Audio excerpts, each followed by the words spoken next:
Welcome back to the Guzan Show. What's happening, everybody? I am your host, Brad Guzan. Sat next to me is Joe Freihofer. And we are into week 4, my man. Week 4. Week 4, and we got something to celebrate here, Brad. To all you guys in the control room, show yourselves right now. Let's see everybody that's working hard on the show. Because, guys, Brad, what have we just achieved? We have reached 100,000 subscribers. Let's go. Thank you to everyone that has tuned in. Subscribe to the show.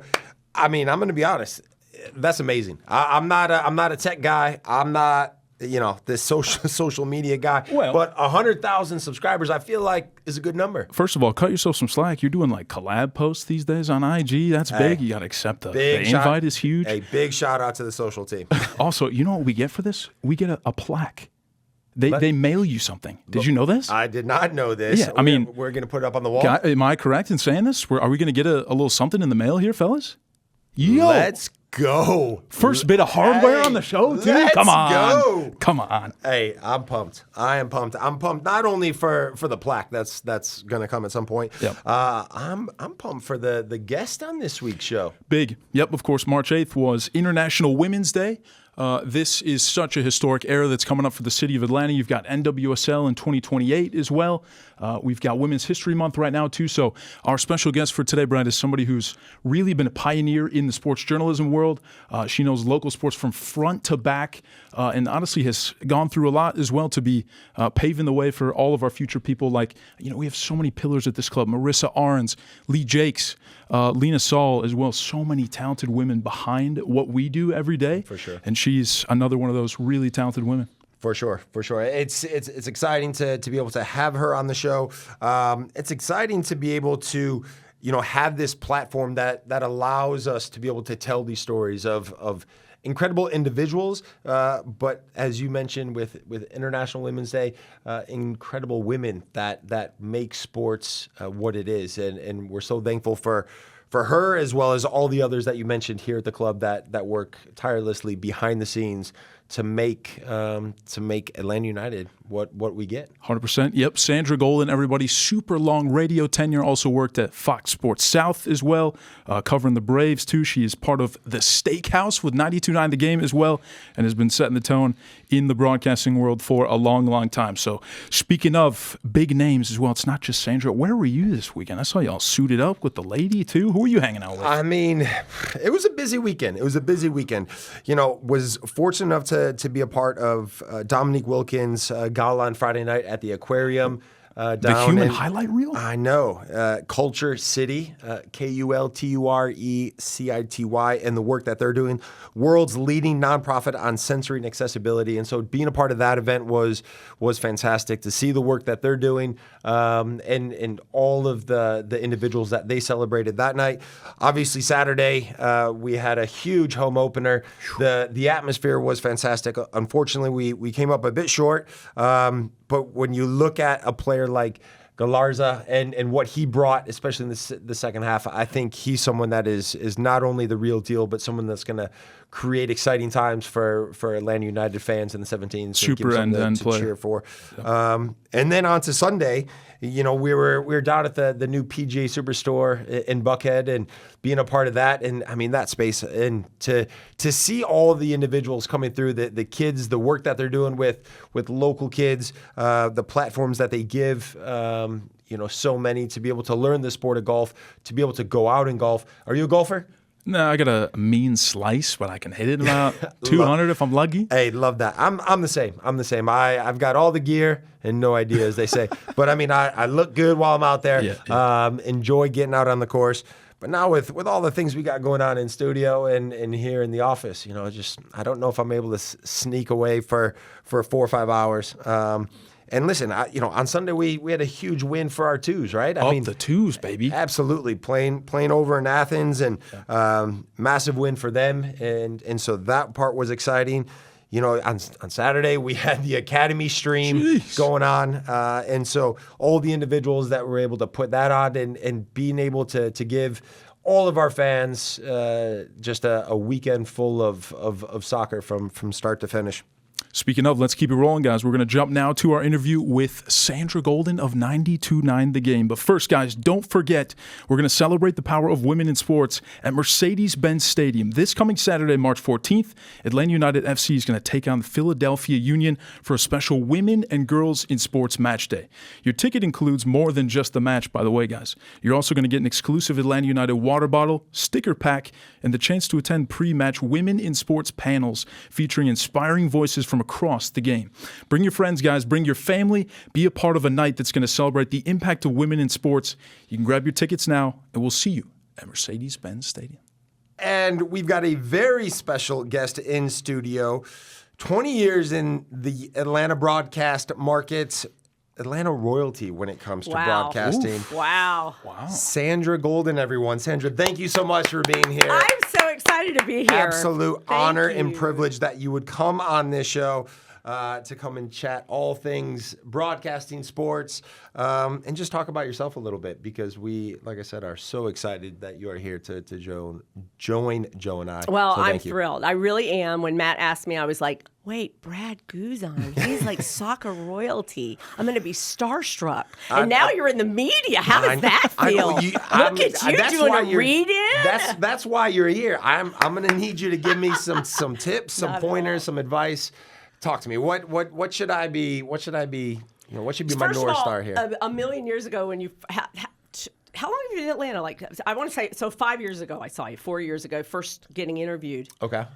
A natural, like the cameras flock to you because you're so good and you're authentic. So you're just you, right? Is that fair? I mean, I try to be. Yeah. On most days, he has his moments and too. I mean, you know? this thing right here, that's why this podcast is on video. Just, I mean, please. Just saying. That's what they told me. I've got a great face for radio. They said, get off TV, old lady. Get back to in front of the microphone. So they didn't. No one said that. Stop freaking out. No one. Okay. Everyone calm down. Call HR. Right. Calm down. No, that's amazing. And you mentioned Matt, and Yes. and we know who you're talking about, but Matt, can you give us a little insight on the backstory here?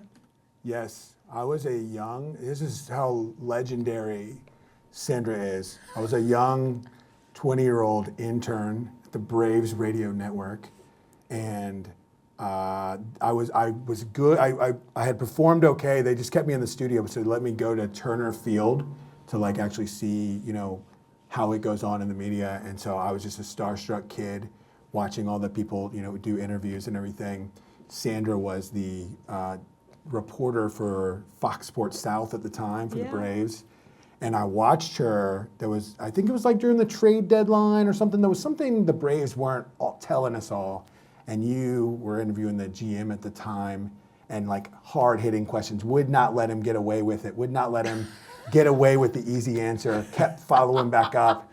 And then the cameras went off, and he didn't love that. And you were like, well, I need to tell the people the truth. And I was like, this lady's awesome. This lady's awesome. What a champion. And then you came over to the media scrum and told us that, and I was like, I want to do this. This is great. That's too funny. I don't even remember that. How about that? no I do know nonsense. Straight to the point. John Shearholtz, I'm quite sure. And I was always really nice, but I was like, it's so different because you'll see when. Well, you're still with the team, but when you don't work for the team and you got to be around the team every day, it's a nice little balancing act you have to do to be a journalist. Journalist, that's what we do on our radio show. Whenever we say journalist, because we make fun of ourselves, because we're like, who are we kidding? Don't take life too serious. Exactly. I love that Exactly. attitude. I love that Exactly. attitude.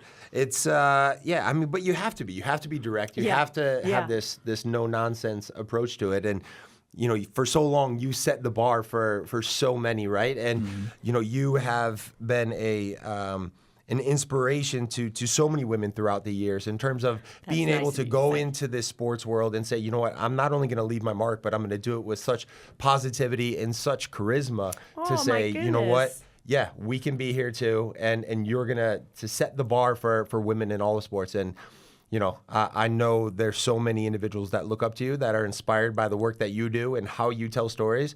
So on behalf of all of those other women, thank you very much Well, thank for you. what you do for the sports community here in Atlanta. Well, I am so proud to say that 100 years ago, because I came here in 1997, y'all probably weren't even born yet, and I remember walking into the Braves clubhouse, and there were 2 other female reporters, so there was 3 total, and Bobby Cox called me Sharon every day.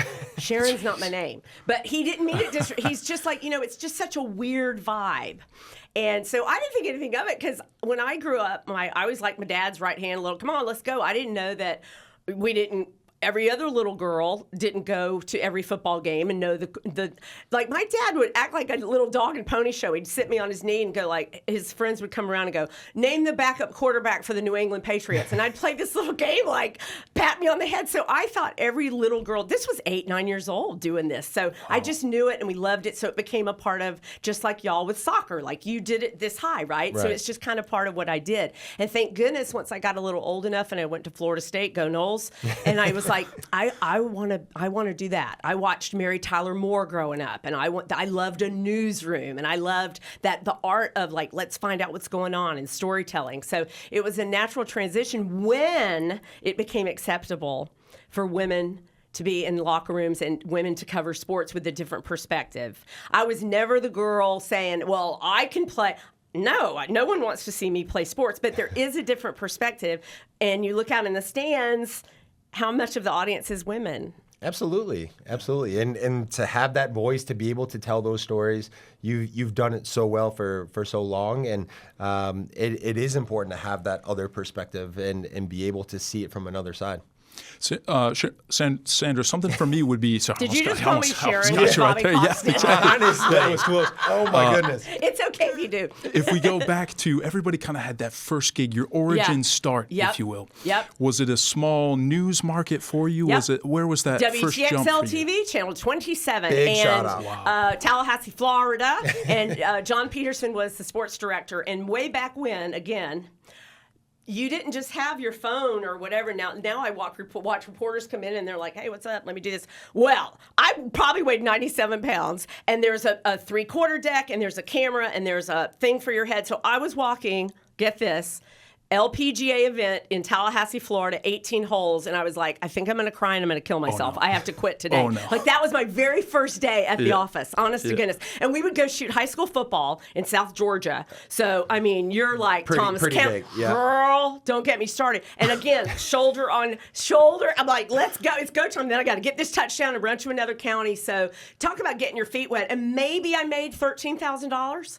I'm not kidding. That was It's about- salary, Sandra? salary. But yes. about opportunity, right? Like It was amazing. Yes, It was exactly. amazing. And then Wow.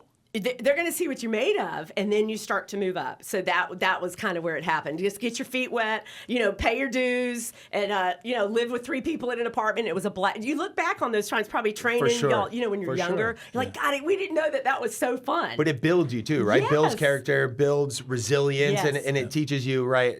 I've put the work in. Yes. I've started at the bottom, and now look at you. Was it always sports? No, I started in weather. Because Weather. my first sports job Amazing. in Panama City, they're like, can you do the weather too? And I was like, heck yeah. No idea. But I think I got an extra $400 a year, not Perfect. week, a year. Perfect. So I was like, yeah, I can do the weather. And you just push a little button back then and you'd be like, hey, it's in Panama City. It's going to rain. Florida. It's sunny or it's thunderstorms, and it's going to last 20 minutes and it's going to blow over. So Exactly. it's Brad knows. Brad simple, knows. simple. Yes, exactly. You touched on it there briefly, Sandra. Could you tell the audience at home, who were some of those broadcasters really early when you were young that you said, oh, I have to be like them, or I need to model who I am, my voice, and the way I tell stories after them? Well, y'all probably don't remember, but there was only one. Jane Kennedy was the only female broadcaster in sports way back when. I guess Phyllis George was one of them. But I loved the Barbara Walters moments. And I was like a news junkie. So when like early on, if you look back at your life and go, I knew early on I wanted to be a soccer. I knew, So I started looking at that kind of stuff. But then Pam Oliver was in Tallahassee at the same time as me, and I got to be friendly with her, and she's still my hero to this day and has done nothing but open doors and help me and help others. And so I also try to pay that forward for the girls here. And, Atlanta right now, I was looking last night because I knew I was going to come on with y'all.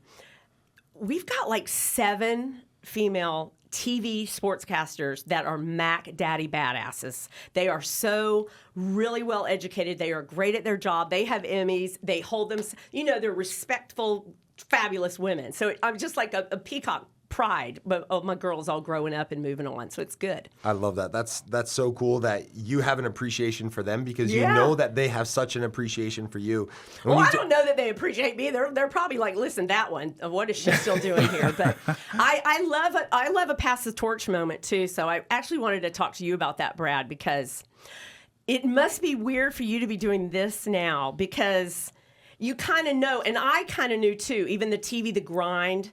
I don't even want to do it anymore. Like I do radio 3 days a week. They asked me to come back, and I was like, okay, but I kind of only want to work 3 days, and I kind of want the same money, and and if you don't want to do that, I'm okay with it. Right. So that's what I was wondering. Like, how did you know? Did you know? And it's okay to leave it behind?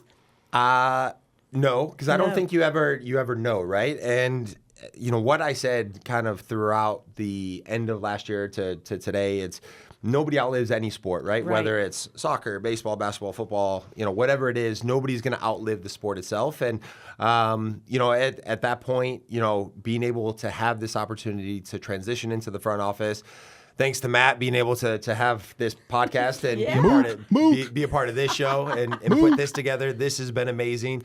And so the experiences that I've been able to have over the last 2-3 months have been fantastic in the sense that you never lose that competitiveness. You Yeah. never lose that ability to say, hey, I think I could be out there or I want to be out there, that Yeah. sort of thing. That never leaves you. But being able to, whether it's distraction or just the opportunity and loving all the things that I'm doing over here, it's been helping with the transition. And Yeah. so, I don't How think about when the match did you feel weird? that was obviously the first time, was thinking being back in the stadium Yeah. and, you're in that moment and you're watching the team and, okay, the game's not going great and you don't have any control over what's happening out there. At least when you're on the field and you're playing and things are going poorly, you can say, okay, how can I impact the game? And you can still kind of have your say, if you will. Mm-hmm. But when you're up in the stands, you certainly don't have that ability, and you're at the mercy of what's happening, with Yeah. the guys on the field, and you kind of look back on Monday morning quarterback, if you will, Yeah. and say, oh man, whether good or bad, and it was certainly a unique experience. Weird, yeah. Weird, yes. But yeah, it's one of those where I don't know if you ever fully comprehend it, and maybe, I don't know, maybe as time goes on. Yeah, time is your friend. Yes, and so then you look back and say, Yeah. oh, okay, you know what, it wasn't as bad as I thought, and Yeah. we're going to be okay. Yeah. Well, it's so fresh now. Time For is sure. a wonderful thing as you young people, and I'm going to talk down to you now as the elder statesman in the room. It is kind of the give an F factor because, when I was 40 and I got to compete and am I as cute? And then you get older and older and I'm like, I don't even care. Like, I'm just going to be over here hanging out. with Doing your Brad. thing. Yeah. Now it's like it's a different level of priority. You just still want to do a good job and have a good time. But levity and brevity wins. It's fun. For it's sure. a fun time. For sure. On that experience note, too, if you look back through all of your time, Mm-hmm. all of the different interviews that you do, is there one kind of like what Matt was saying there in the control room? Is there one that you say, man, that's either the toughest interview I've had to do, the craziest one? Did you catch somebody after a really tough final score Obviously, and the say, best one my being goodness? today. We know- Right, we know right now the with this best. guy, So we don't need to go there. outside of that one. Five Stripes Nation. Let's yes. go. Let's Oh go. gosh. Bobby Bowden, the legend, was my guy. Like, he was it. Literally knew my parents. So that one is going to be on the king of the castle for sure. But in terms of tough goings, and I pride myself now on, we used to call it a Rolodex, but your contacts in your phone. And the relationships I have now, I can look every single person that I've interviewed in their face with integrity. And I was honest. I kept my word if I said it's off the record. So not one single time can I say I didn't use my integrity and respect. So that's the thing I think I'm most proud of with anybody that I interviewed. Even if it was a hardcore, I would even follow up with a handshake and say, you understood why I had to ask that, right? And then if they had a follow-up. So I'm just kind of proud of, and I'm my mama's daughter. My mother taught me manners first and foremost. I don't care if you're working or if you're at Publix. You use your manners and treat folks the way you want to be treated. And that served me well, I think. On that note as well, too, how many females were in the sports broadcasting space back then, and how have you seen it evolve through all these different years, So there were too? two. Literally, the day I walked in the Braves clubhouse, there were two. And they were nasty. They really were. And I remember saying, and you're probably not, girls aren't really nice to each other. And y'all probably don't know why early on. Quick lesson, 30 seconds. When you guys grew up playing sports, okay, you were on a team. You're taught to play together. You're taught to, he'll help me, I'll help him. Not you, because you're young.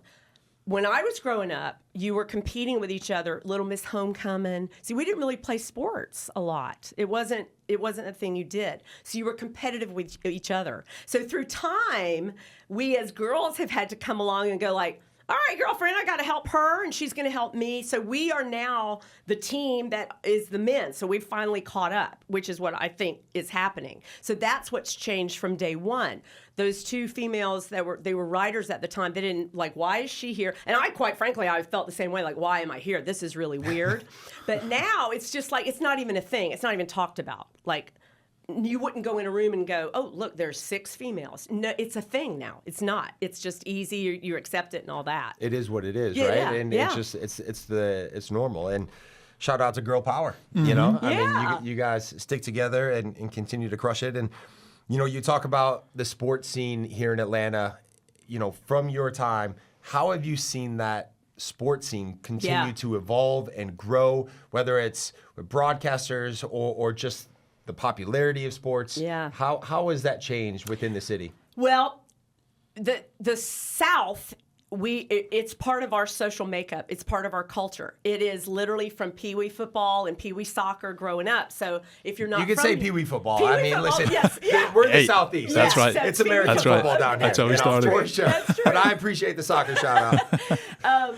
But it's just kind of what we did. And that's from, I was watching my mom. We Saturday morning cheerleading football. She would get breakfast ready. So it was always a part of what we did. I think folks didn't realize, and by folks, I mean people, hiring people, TV people, marketing people to sports to realize that the female audience is massive. And not only are they massive, they a lot of times hold the purse strings in terms of what we're buying, what we're spending, what we're eating at the concession stands. So it's a beautiful, it's only growing.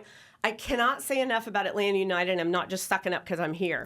But what Atlanta United has done for so many girls playing soccer, and now they're parents, and they're sitting on the 50, and they are buying the packages, and it is the most fun event starting at noon.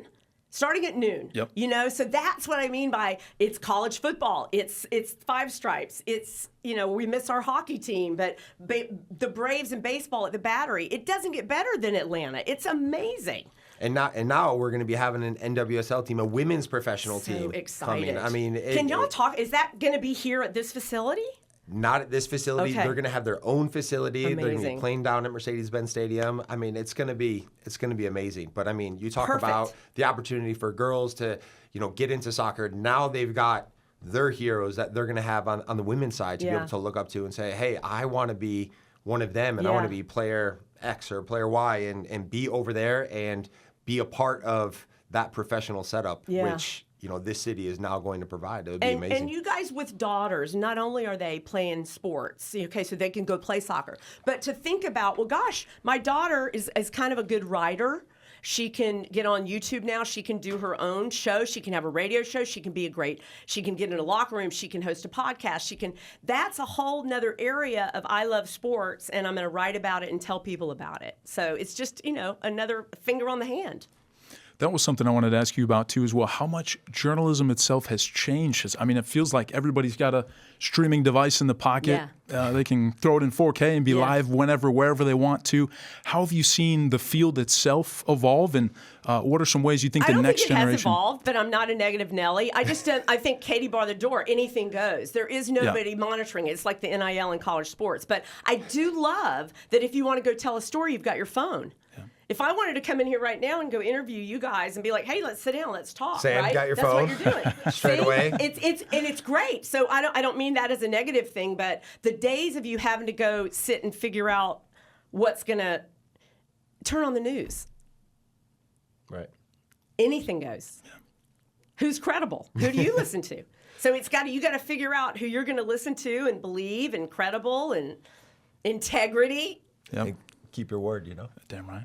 Absolutely. Obviously, you've been on this scene in terms of sports.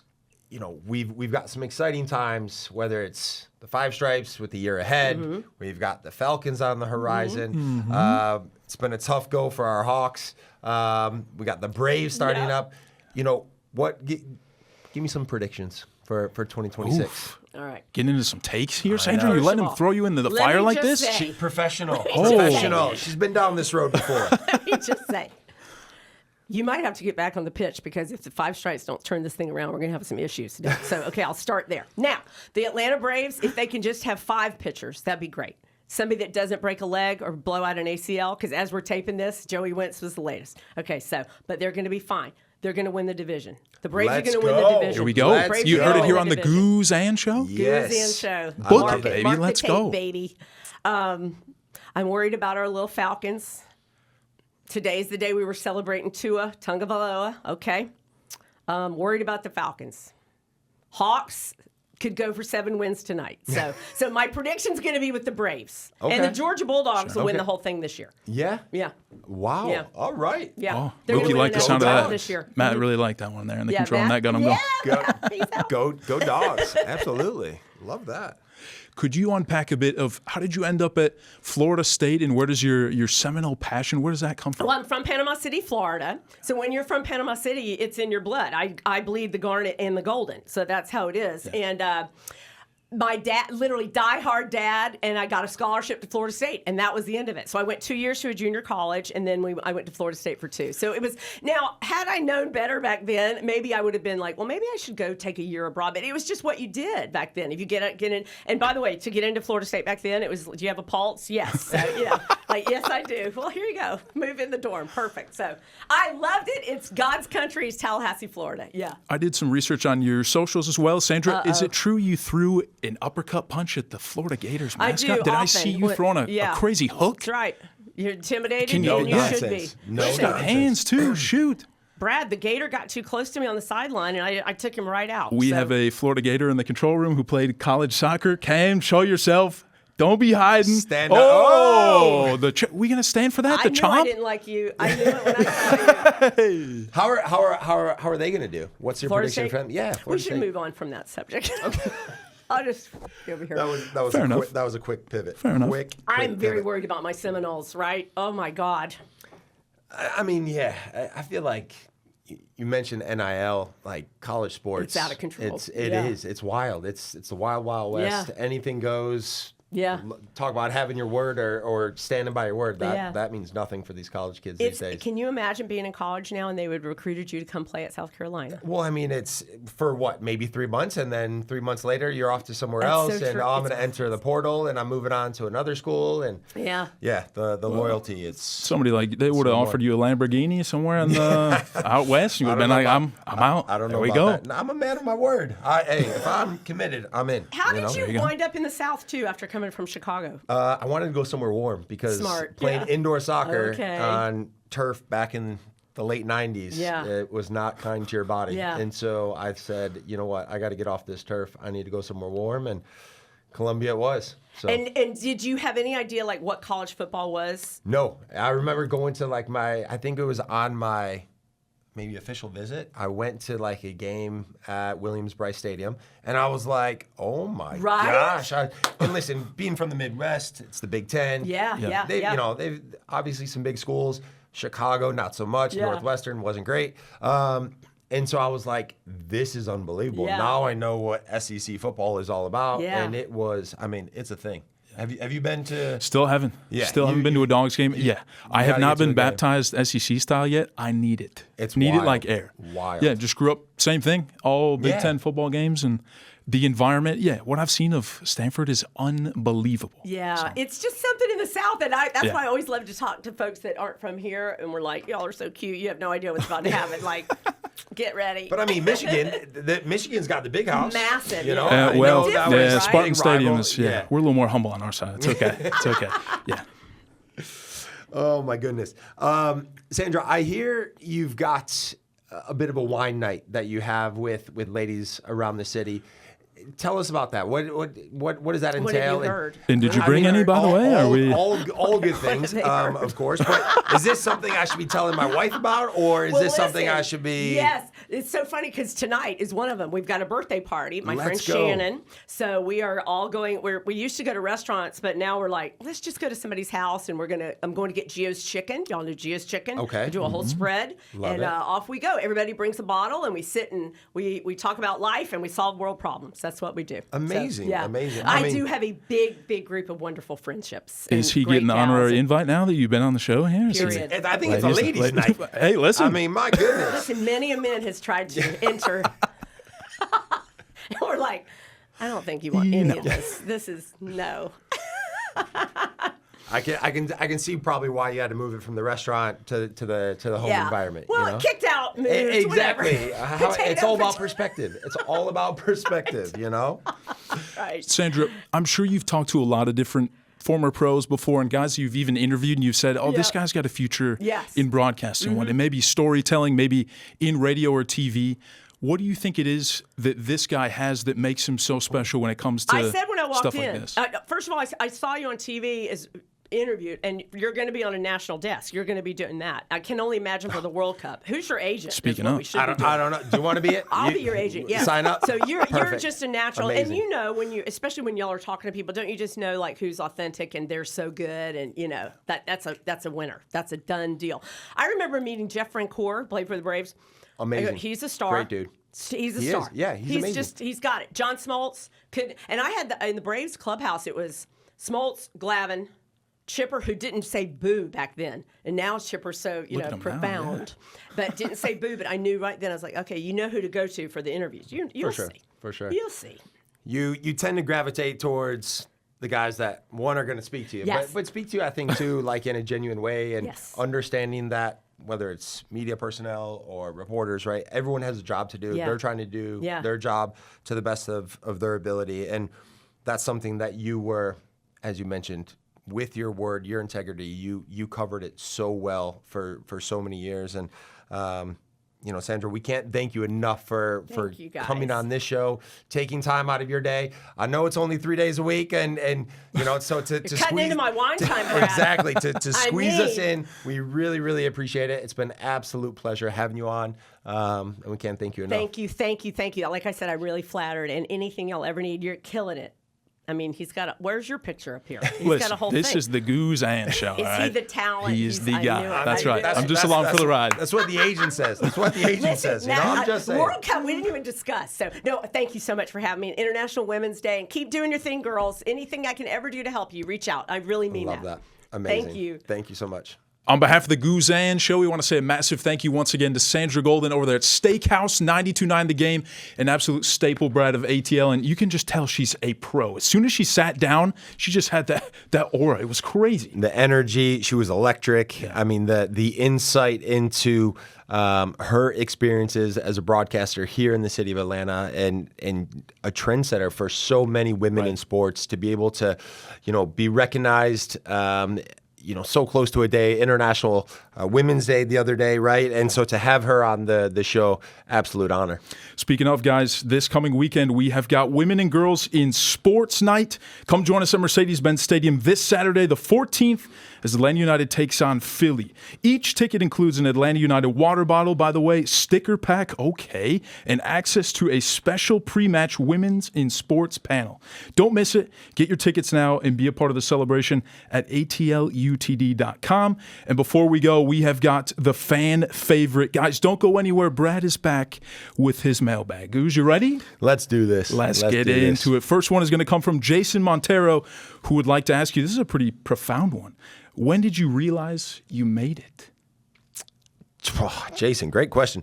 Honestly, I don't think that ever crossed my mind of making it, because when I look at my career, when I look at all of the experiences that I've had and been fortunate enough to be a part of, I always go back to the fact that I'm just this kid from the south suburbs of Chicago, living his dream and doing wild and crazy things and getting to play soccer all over the world. And so I never actually, I think, allowed myself to think that I made it, because I think if you start thinking that, then complacency sets in, and guess what? Then the end is near. And so I don't know if I ever let that creep in. Stay hungry. Exactly. I love it. Next one comes from Alex Berardi. She asks, let's talk NWSL. Who are some of your favorite female goalies currently, and anyone you'd like to see on the team in 2028? Oof.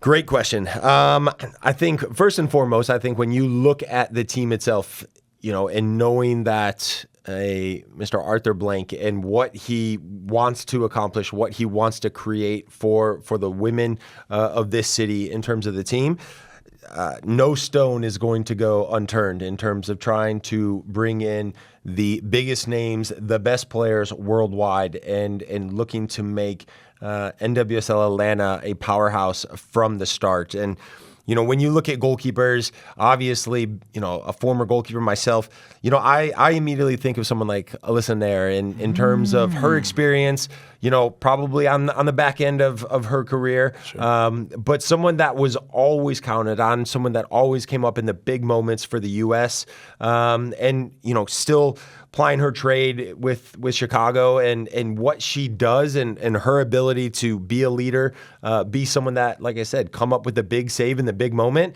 That's what you need from a goalkeeper. And so, being able to watch her throughout these iconic moments in her career with the women's team, it was remarkable. Insane. That team's are going to be here in 2 years as well. So that's crazy. I cannot wait for that. I know. Next one comes from the Football Fanatic. They'd like to ask you, Brad, what is your all-time favorite kit that you've ever worn? Favorite kit? Oh man, it's tough because you're a keeper. So I know. Well, we've had some wild goalkeeper kits. We've had some others, not so much. I would always joke with our equipment, department here at United, and for me, it's not so much what it looks like, but I guess the color, and color's obviously a big part of it. You've got to stand out, you got to be different, and then there was a science behind the kit department in terms of goalkeepers. If you're a bright color and you're closing in on a 1v1, can you catch the eye of the striker? And now they're actually striking the ball into the goalkeeper as opposed to trying to avoid the goalkeeper. There was a lot. No way. Yeah, listen, I had so many conversations about, kits, probably more so than I needed to, really. But blue was one of my favorites. But then I think when you look back at the U.S. jerseys, I think the retro, I want to say it was the Centennial kit. It was like an all black, clean, simple, big U.S. logo on the chest. I like that one. So a bit of both, really.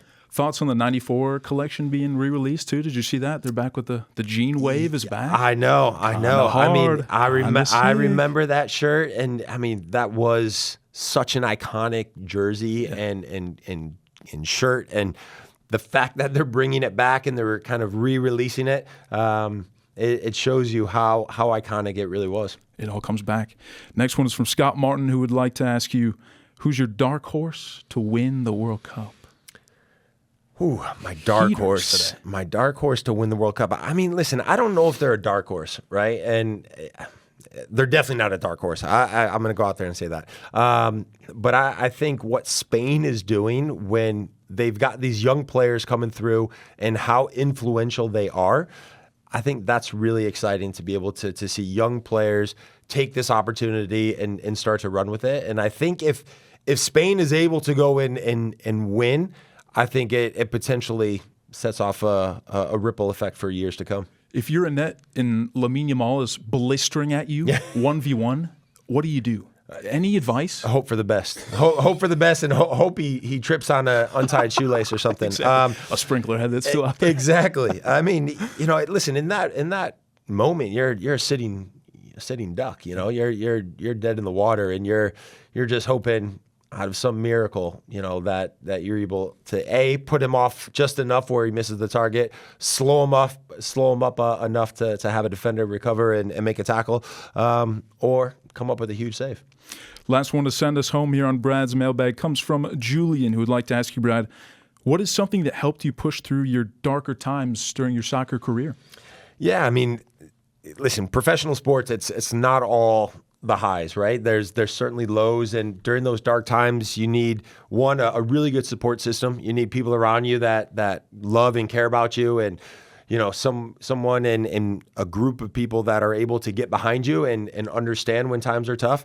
But you also have to be able to kind of separate, have that ability to take a look at the bigger picture, realize things aren't as bad as they seem, and then just get back to the basics, get back to what gets you to that level, to where you're at in that moment, and get your head down and work hard and continue to push through in that sense, because I'm a believer that good karma, it comes to those that believe in the process. And I always tell young goalkeepers, trust the process, because there's going to be highs, there's going to be lows, and goalkeeper is such a unique position in that sense. And so to be able to understand that in those moments, knowing that, hey, listen, things aren't going great right now. I'm conceding more than I'd like, making a mistake here or there. But understand that moment isn't going to define me or define you, and you are going to have brighter days, and you just have to continue to work through those tough times. Smiles are free too, right? Exactly. In the words of Manu, let's go, baby. Absolutely. And with that wraps Brad's Mailbag, episode 4. We're 4 deep already. I know. We're flying. Nuts. I'm loving it. Yeah, I can't thank you enough, man. Thanks, brother. Amazing.